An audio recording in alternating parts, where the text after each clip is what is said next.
हाय, hello. आज आपण OHP शीटवर संस्कार भारतीची रांगोळी काढणार आहोत.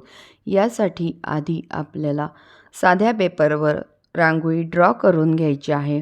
त्यानंतर OHP शीटच्या 3 शीट जोडून आपण त्यावर मार्करने ती ड्रॉ करून घ्यायची आहे. OHP शीट जोडायची कशी हा जर व्हिडिओ तुम्हाला हवा असेल तर मला कमेंट करा. त्यानंतर मधल्या लहान गोलामध्ये मीने 50% फॅब्रिक ग्लू आणि 50% पाणी घेऊन ते लावून त्यावर लाल रंग टाकलेला आहे. दुसऱ्या गोलामध्ये मीने लाईट हिरवा रंग टाकलेला आहे. फॅब्रिक ग्लू हा अगदी व्यवस्थितरित्या लावलेला असेल तर रांगोळी व्यवस्थित याला चिपकते. प्रत्येक रांगोळी टाकल्यावर आपण एका दुसऱ्या पेपरने त्याला प्रेस करायचं आहे आणि मग ती उरलेली रांगोळी झटकून घ्यायची आहे. अशा प्रकारे केल्याने आपली फिनिशिंग खूप सुंदर येते. पुढील फुलाच्यासाठी आपण पाकळ्यांना 2 कलर निवडलेले आहेत. एक ऑरेंज कलर आणि दुसरा आहे लव्हेंडर कलर. हे दोघंही कलर असे एक एक करून टाकायचे. प्रत्येक कलर टाकताना ज्या बाजूने लावला आहे त्याच बाजूने टाकायचा. ही आपली पहिली टीप आहे. नाहीतर ऑरेंज कलरमध्ये डार्क कलर मिक्स होतो. त्या पुढील आपण उरलेल्या जागेमध्ये पिवळा रंग टाकणार आहोत आणि तो टाकताना आपण छोट्या छोट्या सेक्शनमध्ये टाकायचा. नाहीतर तो लाईट कलरमध्ये किंवा अदर कलरमध्ये तो मिक्स होतो आणि मग आपल्या रांगोळीची फिनिशिंग खराब होते. असेच प्रकारे आपण थोडं थोडं सेक्शन्स घेऊन तो पूर्ण रंग टाकून घ्यायचा आहे.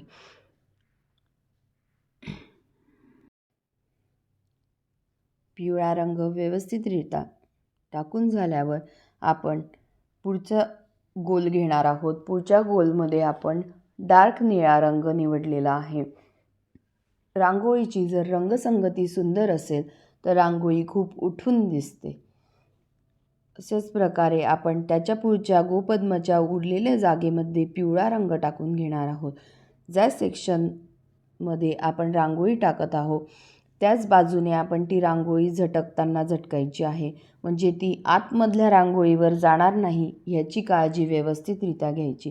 याने आपली फिनिशिंग खूपच सुंदर आणि रंगसंगती पण छान दिसते. रंगांमध्ये दुसरे रंग नाही मिसळले तर मग खूप सुंदर रांगोळी अशी तयार होते.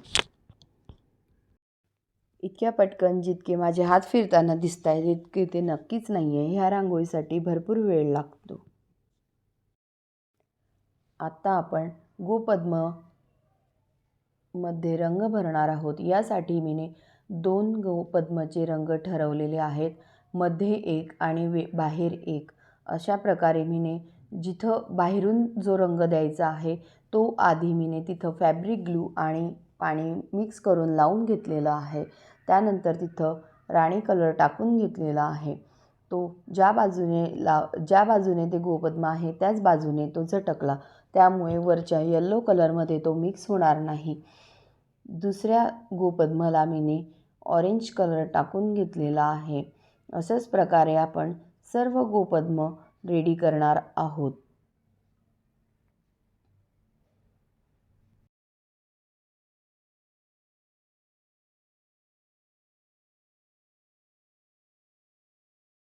गोपद्माच्या मध्यभागी मीने डार्क निळा रंग टाकून घेतलेला आहे.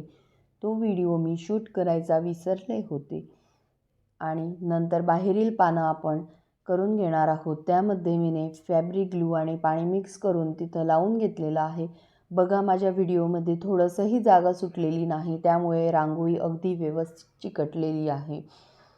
त्यानंतर आपण मधल्या पानामध्ये पिवळा रंग टाकून त्याला व्यवस्थित असा प्रेस करून मग आपण त्याला झटकून घेणार आहोत. जेणेकरून आपली एक्सेस रांगोळी निघून जाईल. आणि बाजूच्या पानांना आता आपण रंग देणार आहोत. बाजूच्या पानांना आपण लाईट हिरवा रंग देणार आहोत.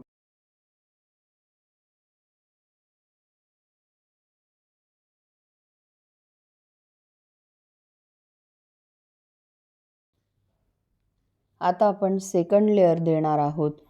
सेकंड लेअरला परत तीच प्रोसिजर करायची आहे. सर्व ठिकाणी जो कलर दिलेला आहे आपण रांगोळीचा तोच कलर द्यायचा आहे. कुठेच आपली शेडिंग वापरलेली नाही आहे. व्यवस्थित प्रकारे सेकंड लेअर देऊन घ्यायची आहे.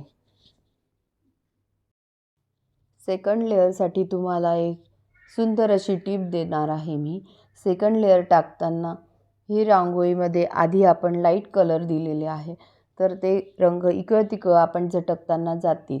त्यासाठी आपण रांगोळी टाकल्यानंतर एक्सेस रांगोळी जेव्हा झटकू तेव्हा डायरेक्ट कागद उलटा प्रकारे करायचा आहे.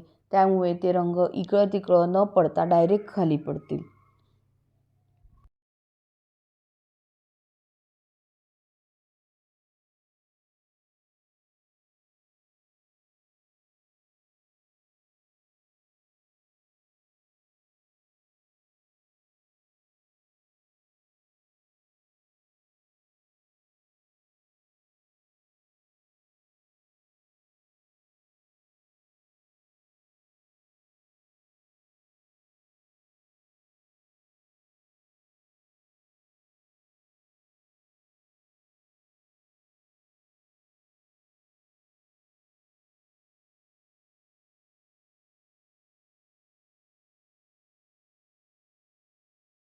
आता आपण बाजूने जे पॅचेस ठेवलेले आहेत त्यासाठी आपण वेगळे ड्रॉ केलेले आहेत आपण ते, आणि 5 असे ते पॅचेस आहेत आणि त्यावर आपण आता लाईट हिरवा रंग टाकून घेतलेला आहे आणि मधल्या बाजूने आपण डार्क निळा रंग टाकून घेतलेला आहे.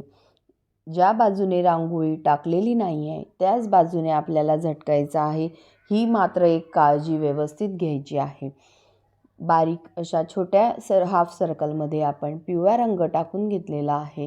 त्याच्यानंतर पाकळ्यांना आपण आपल्या मोठ्या रांगोळीची रंगसंगती जमावी यासाठी पाकळ्यांना आपण आतील पाकळ्यांचा जो रंग आहे तोच दिलेला आहे, म्हणजेच डार्क राणी कलर आणि ऑरेंज कलर. त्यामुळे आपली पूर्ण रांगोळी ही रंगसंगतीने व्यवस्थित दिसेल.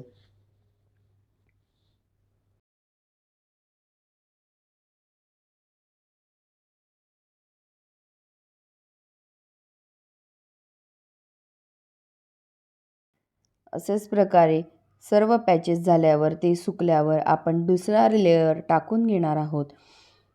दुसरा लेअर टाकणं प्रत्येक रांगोळीमध्ये हे मस्टच आहे, कारण की दुसरा लेअर टाकल्यावर आपली रांगोळी छान दाट आणि व्यवस्थित अशी फिनिशिंगने दिसते.